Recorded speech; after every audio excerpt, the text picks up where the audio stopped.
Direktur Indonesia Center for Middle East Studies, Dina Sulaiman, memberi tanggapan terkait dukungan Chechnya dalam serangan Rusia ke Ukraina. Dina mengatakan alasan bergabungnya Chechnya dengan Rusia ini bukan semata-mata ingin menyerang Ukraina, akan tetapi ingin menyerang kekuatan besar di balik Ukraina. Menurut Dina, dukungan Presiden Republik Chechnya, Ramzan Kadyrov kepada Presiden Rusia Vladimir Putin untuk melawan kekuatan besar Amerika Serikat. Dina juga mengatakan dukungan Chechnya ini tidak bisa dilepaskan dari peran para pemimpinnya yakni Kadyrov dan Putin. Ia menyebut Ramzan Kadyrov sebagai seorang yang sangat dekat dengan Putin. Alasan lainnya, Chechnya ikut andil dalam konflik Rusia-Ukraina ini karena merasa telah banyak dibantu oleh Rusia. Wajar jika sekarang Kadyrov mendukung Putin. Pembangunan Chechnya pasca perang Chechen pun atas bantuan dana yang besar pemerintah Moskow.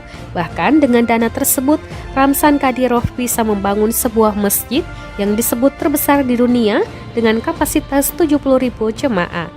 Lebih lanjut, Dina menyebut dukungan Chechnya pada Rusia banyak membuat orang Indonesia terkejut.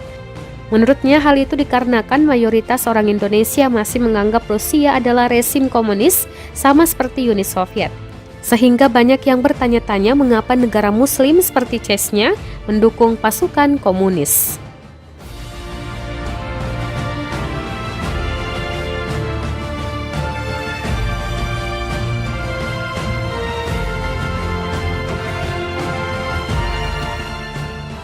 Terima kasih sudah nonton.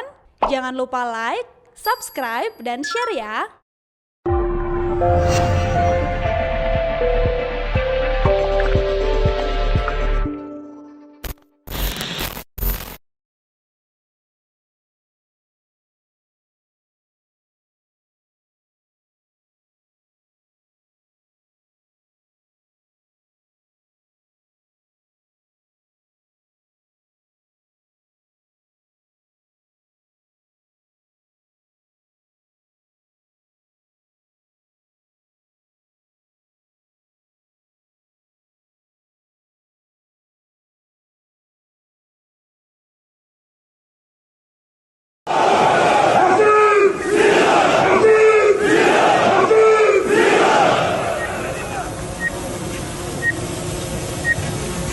Пользуясь случаем, хочу желать совету, пока действующему президенту Зеленскому, пока он не стал экс-президентом Украины, чтобы поскорее позвонил нашему президенту, верховному главнокомандующему Владимиру Путину,